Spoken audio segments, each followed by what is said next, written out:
My wife said she was helping a friend in crisis, but the lingerie in her suitcase told a different story. At 43, I believed I had mastered the delicate art of building both skyscrapers and a life worth living. My annual income of $600,000 from managing luxury developments across California gave my family everything we could desire. I funded my daughter Sophia's elite private academy education at nearly $200,000 yearly, supported my wife Victoria's ambitious digital marketing ventures, and labored 70 hours weekly under the scorching sun to construct a sanctuary I could no longer recognize as my own. Then one fateful evening, I discovered Victoria meticulously folding designer lingerie, preparing for an 18-day journey to comfort her former lover and guide him through his emotional healing. My daughter stood beside her, regarding me as though I were the antagonist in their carefully orchestrated narrative. I didn't raise my voice or strike out in fury.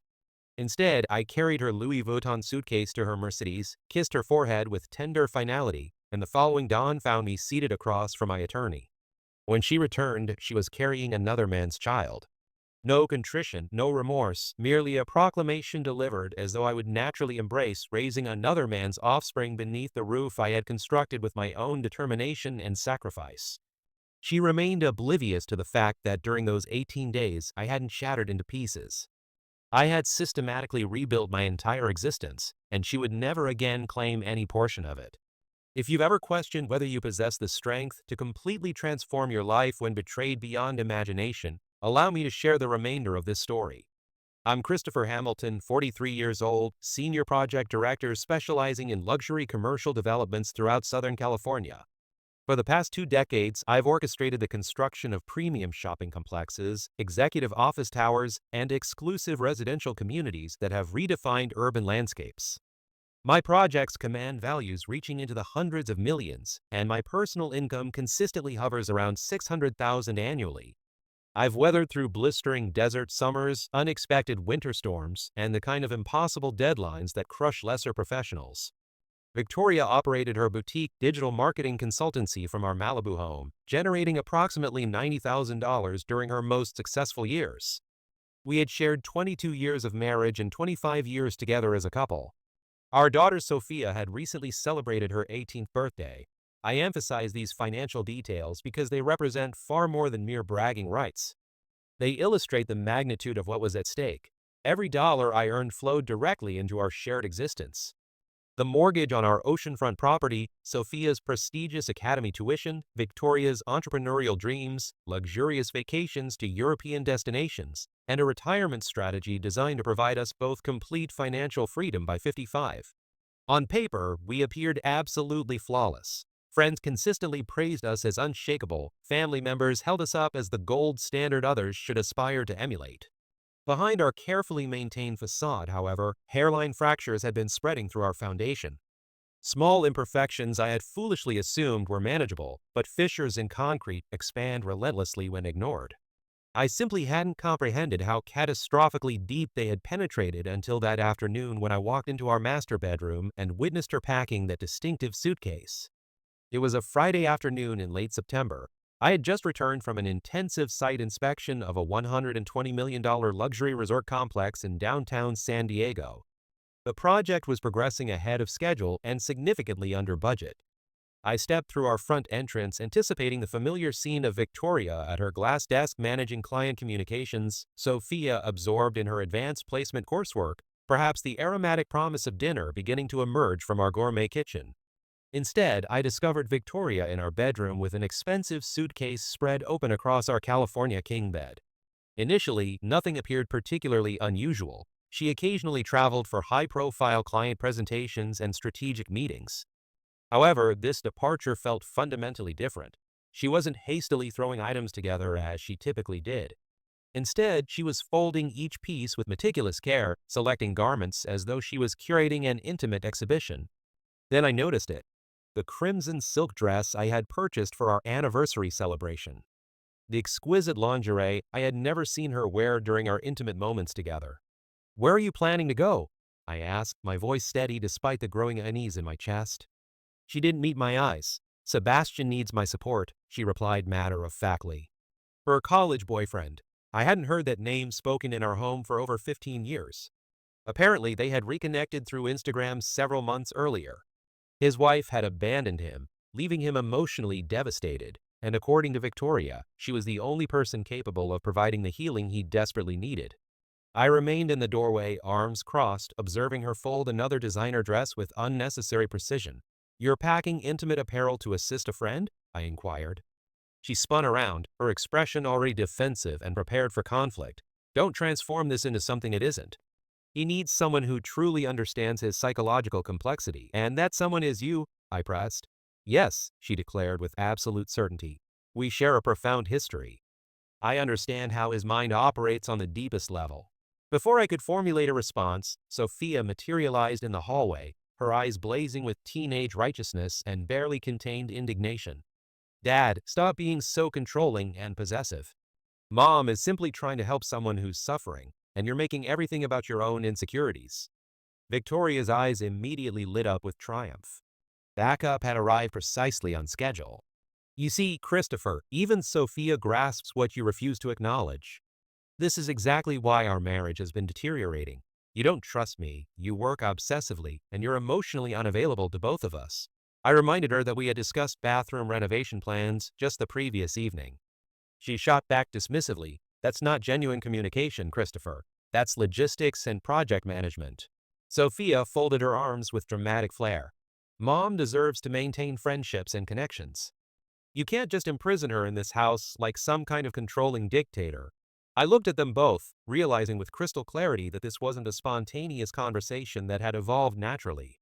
They had discussed this extensively, planned every element, orchestrated the ambush and guilt manipulation, all carefully arranged before I walked through that door. I allowed the silence to stretch until Victoria looked away uncomfortably. Then I said simply, "Okay." She blinked in confusion. "Okay. Go help Sebastian. Take all the time you believe he needs." That response wasn't included in their carefully rehearsed script. She hesitated, studying me as though I had suddenly begun speaking in an ancient, incomprehensible language. "You're actually okay with this arrangement?" "I trust you completely," I said with perfect flatness. "If you say he needs help, then help him." Sophia frowned deeply, and Victoria looked genuinely suspicious, but she couldn't argue without exposing the true nature of her intentions. So she zipped the suitcase in uncomfortable silence. I carried her bags to the silver Porsche Cayenne I had purchased for her the previous year, kissed her forehead with tender finality, told her to drive safely, and watched her reverse down our circular driveway, probably wondering why I wasn't fighting desperately to prevent her departure. Here's what she didn't know, what she couldn't have known. I had already discovered the credit card statements. Charges from exclusive Miami restaurants spanning the previous 3 months, toll charges from Interstate 95, and a purchase from a high-end lingerie boutique that didn't correspond to anything in our house. She had been visiting him regularly for months, and while she drove east toward the coast, I headed downtown to meet with my attorney, who handled both my corporate contracts and family law matters. By the conclusion of that meeting, we had established a comprehensive strategy. The first 4 days, Victoria performed her role flawlessly. She sent carefully crafted proof of life messages. "Sebastian is responding positively to treatment. Encouraged him to eat properly today. Watching classic films to distract his mind from negative thoughts." Each message was meticulously constructed to sound wholesome, almost noble in its intentions. I responded with single words. "Good. Nice. Okay." On day 5, the text messages ceased entirely, but her Instagram activity intensified dramatically. She had forgotten that she had taught Sophia how to navigate social media platforms, and Sophia had shown me how to observe stories without being detected. Victoria's stories became a highlight reel of everything she wasn't sharing with me directly. Sunrise walks along Miami Beach's pristine shoreline, breakfast at oceanfront cafes with panoramic views, gym selfies, specifically Sebastian's gym selfies with Victoria clearly visible in the mirror behind him. Reef manifests differently for everyone, I suppose. By day 6, I initiated my strategic moves. I redirected my entire salary to a new bank account, removed her as an authorized user on all my credit cards, changed the beneficiaries on my life insurance and retirement accounts from Victoria to Sophia, with my brother serving as trustee until she reached 28. Every modification was documented meticulously, every step calculated with precision. I wasn't reacting emotionally.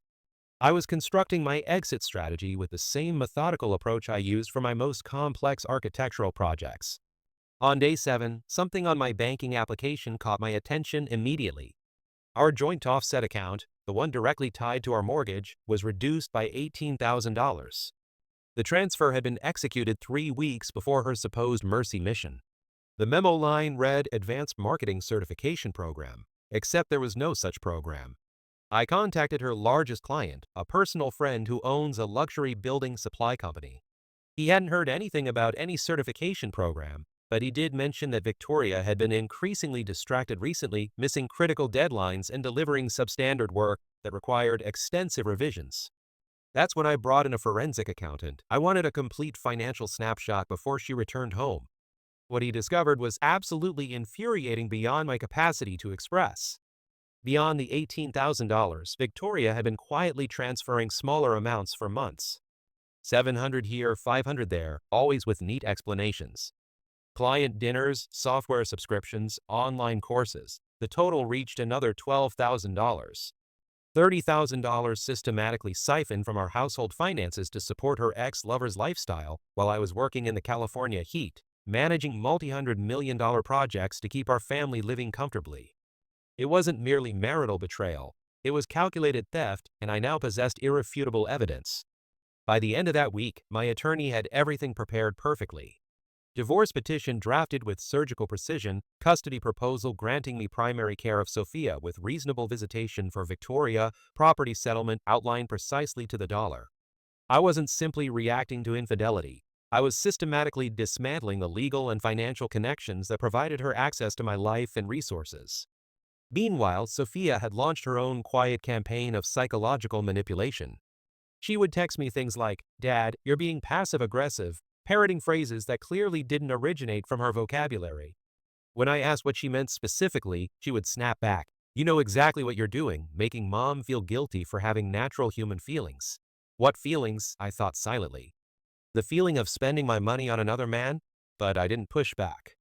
I understood that teenagers communicate constantly, and in our affluent neighborhood, parents gossip even more extensively. By Friday, word had spread throughout Sophia's elite academy community about Victoria's brave decision to support an old friend through his emotional crisis. Brave.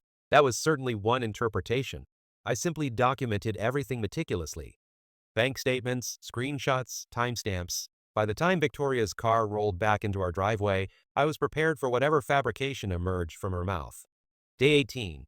I was in my home office reviewing architectural blueprints for a new luxury high-rise development in downtown Los Angeles when I heard tires crunching on our gravel driveway. The front door opened, heels clicked against the hardwood floors I had personally installed 15 years earlier. "Christopher," she called, her voice bright and artificially cheerful. She appeared in the doorway with a fresh tan, a completely new haircut, wearing a sundress I didn't recognize. She was absolutely glowing, as though she had just returned from an extended honeymoon. "How was your trip?" I asked neutrally. That simple question was all the invitation she needed. She launched into a perfectly rehearsed monologue about Sebastian's mental health journey, how she had literally saved his life, how profoundly meaningful it had been to help someone navigate such a devastating crisis. Every word was polished, practiced, probably rehearsed during the entire drive from Miami back to California. When she finished her performance, I simply said, "Dinner is at 7:30. Your parents are coming. My parents too." Her face tightened imperceptibly. "I'm exhausted from the drive." 7:30, I repeated firmly. She didn't realize that this dinner wasn't a welcome home celebration. It was the stage for everything I had been meticulously preparing, and the audience was already en route. By 7:30, the table was set with our finest china. Victoria had changed into something more conservative, clearly aiming to appear respectable and composed in front of both sets of parents. Her father still believed she was some kind of marketing genius. Her mother preferred to believe Victoria's lifestyle came from her own earnings rather than mine. Dinner began politely with small talk about Sophia's academy achievements, the unusually warm weather, my latest project in Los Angeles. I kept the conversation flowing smoothly, allowing everyone to settle into comfortable familiarity. Then Victoria cleared her throat deliberately, placed her napkin on the table with theatrical precision, and announced, "I have something wonderful to share with everyone." Sophia smiled faintly, as though she already knew the script. "I'm pregnant." Her mother gasped with delight. "That's absolutely wonderful. Christopher, you must be overjoyed." It's not mine, I said, cutting cleanly through the moment like a blade through silk. The room froze completely.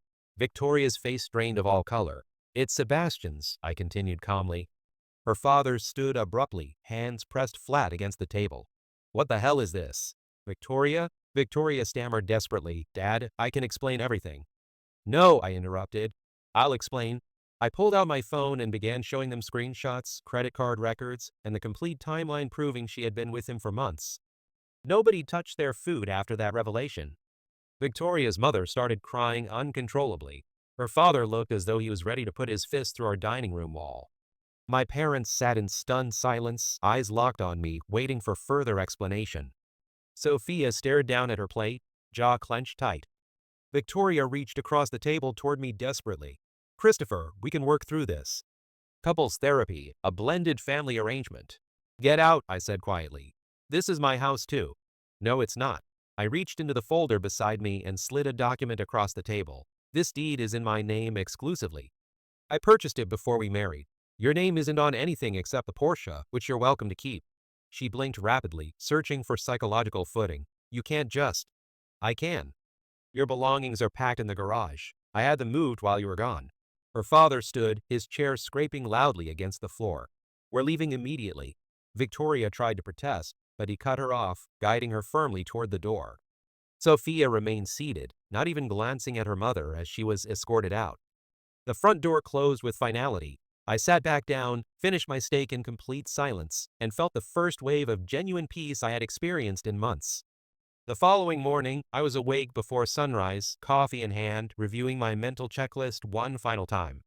Locks changed, security codes updated, bank accounts completely separated, insurance and retirement beneficiaries reassigned. Every loose thread tied off with precision. By 8 o'clock, I was in my truck, headed to Victoria's sister's place in Pasadena. She had spent the night there, no doubt spinning her version of events. I parked at the curb, walked to the front door, and rang the bell. Victoria answered, still in pajamas, eyes swollen from crying. Christopher. I handed her an envelope. Divorce papers. You've been served. She tore it open frantically, scanning the pages. You already. I already did everything, I said flatly. My lawyer's name and number are at the bottom. Don't contact me unless it's through him. Behind her, her sister hovered awkwardly, avoiding my eyes completely. By noon, Victoria's social media erupted. She posted about emotional abuse, finding herself, making brave choices. She tagged her location at a Miami gym, Sebastian's gym. She didn't realize I had been documenting everything for weeks, and soon she would learn that in my world, receipts speak infinitely louder than hashtags. I started with her family. They received the complete package first. Bank records showing the transfers, screenshots of her messages to Sebastian spanning months, the photos from Miami. I laid out the timeline that proved conception had occurred during her supposed mercy mission. Her father didn't call me directly, but word got back through mutual contacts that he had cut her off completely. Her mother tried to mediate initially, until she saw the text message where Victoria called them walking ATMs with outdated opinions. That ended her sympathy permanently. Next came her clients. Los Angeles isn't a small town, but the business community operates with surprising intimacy. My friend who owns the building supply company dropped her the moment he saw the evidence. Others followed rapidly. It turns out that when a social media manager gets caught lying publicly on social media platforms, it's catastrophic for business. By the end of the week, Victoria's income had evaporated completely. The same followers who once liked her inspirational quotes now flooded her comments with words like liar and homewrecker. She had attempted to build a brand on trust and authentic connection. I dismantled it with nothing but the truth, and I wasn't even close to finished. Sebastian lasted exactly 8 days after Victoria told him about the pregnancy. 8 days. She had driven to Miami believing she would move in immediately, play house, raise their child together in romantic bliss. Instead, he met her at a cafe on Collins Avenue. Public place, lots of witnesses, easy exits. He told her he wasn't ready for fatherhood, that his ex-wife was considering reconciliation, that the last 3 months had been a massive mistake. Then he blocked her number, changed his gym hours, made his Instagram private. 3 days later, my phone rang. Victoria's name illuminated the screen. I answered. He abandoned me, Christopher. I'm pregnant and completely alone. How can you be so cold and heartless? Practice, I said, and hung up immediately. An hour later, she appeared at my house.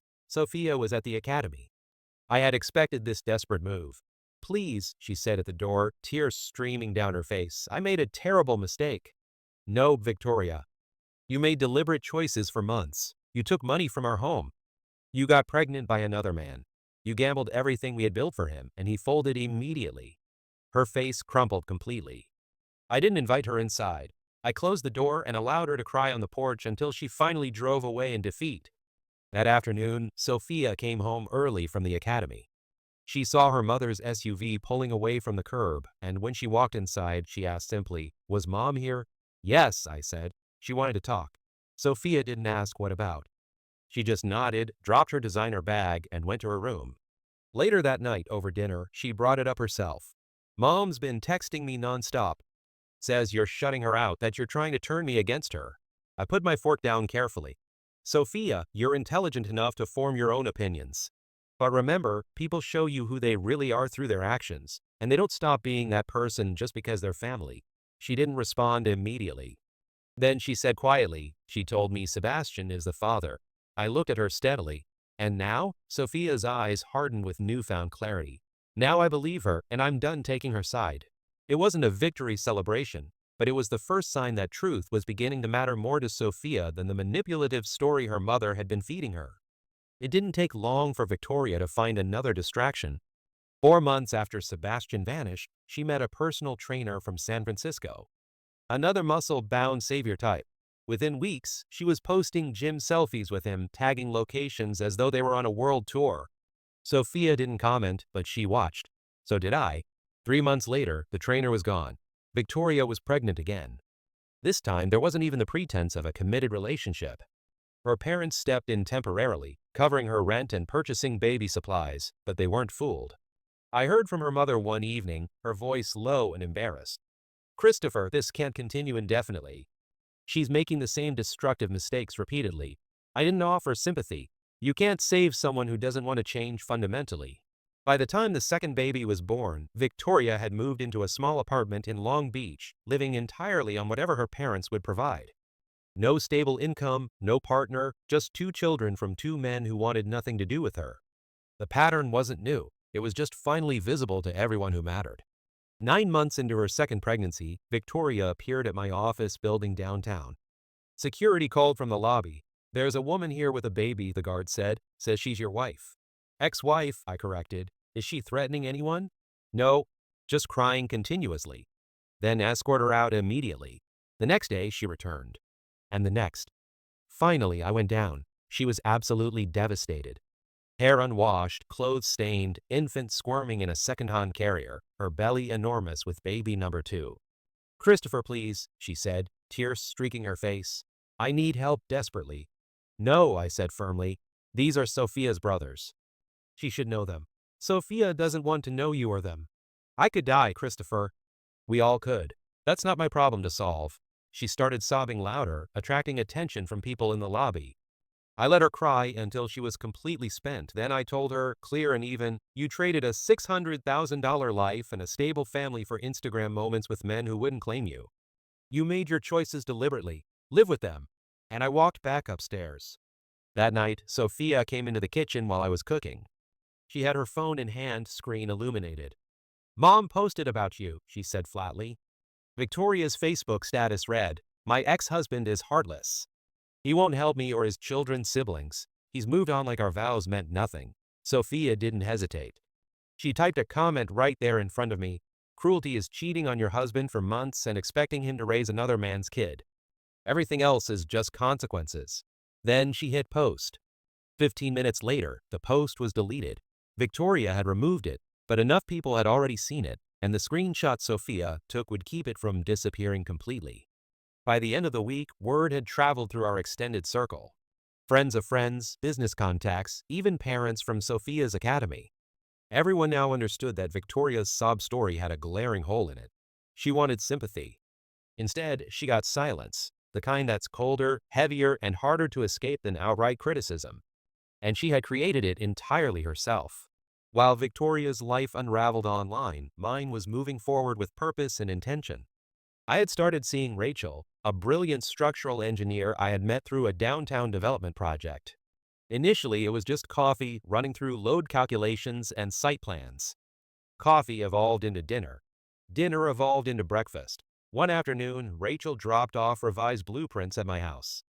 Sophia was home from the academy with a mild illness. I returned from a site visit to find them at the kitchen table, engaged in deep conversation about architecture programs and design software. They had been discussing it for 3 hours. After Rachel left, Sophia said, "She's genuinely intelligent, smarter than Mom. Not the artificial, I think I'm smart kind. Actually intelligent." It wasn't just approval in her voice. It was relief. She saw the fundamental difference between someone who builds things and someone who destroys them. For the first time in a long while, the house felt steady. No hidden agendas, no whispered arguments, just calm stability. Victoria eventually heard about Rachel. Los Angeles is an enormous city, but news travels with surprising speed. Her response came in the form of 19 text messages. I didn't answer a single one. Victoria didn't stop with text messages. She started appearing at Sophia's academy events, the rowing regatta, the science fair, the winter formal. Always with her infant in a carrier, looking exhausted and desperate, belly already showing from her third pregnancy. Initially, Sophia ignored her, walked in the opposite direction without acknowledgement. But after the winter formal, she came home visibly angry. "She's trying to guilt me," Sophia said. "Is it working?" I asked. "No, it's infuriating me. She chose that baby over our family. Now she wants sympathy because it's difficult. She made her bed. Now she can lie in it. Tell her that," I said. "I did," Sophia replied. She cried. I walked away. I could see it in her face. She wasn't just defending herself. She was drawing a boundary, the kind that doesn't move once it's established. Victoria thought public appearances would sway Sophia back. Instead, every encounter only pushed her further away. And I wasn't about to interfere with that natural process. News of Victoria's third pregnancy didn't come from her. It came from her mother, who called me one evening in tears. "She's done it again," her mother said. "Met some guy online. Another fitness trainer. Moved him in after 4 weeks. Pregnant in 3 months. And now he's gone." I lean back in my chair. "What do you want me to do about it?" "Nothing," her father says. "One grandchild is charity for her stupidity. She's on her own this time." And they meant it. They cut her off completely. No rent, no groceries, no money for the children.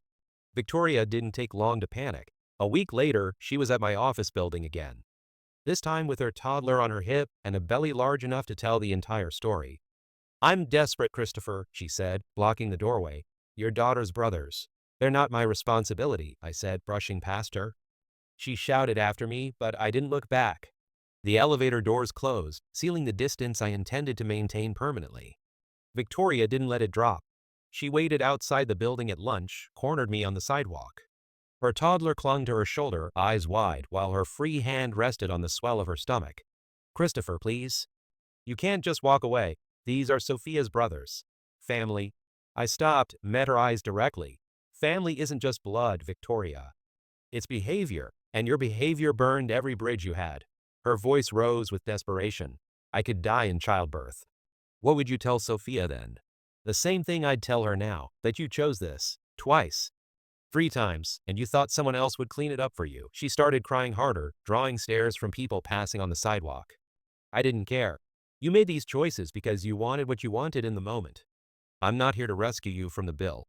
Then I walked away, leaving her standing there with 2 children, one born, one unborn, and no audience left willing to applaud her performance. That night, Victoria tried a new tactic: social media. She posted a long, tear-stained selfie with a caption about being abandoned by the man who vowed to love her through everything and raising 3 boys alone while he plays house with another woman. It didn't take long for Sophia to see it. She walked into the living room, phone in hand. "You've got to read this."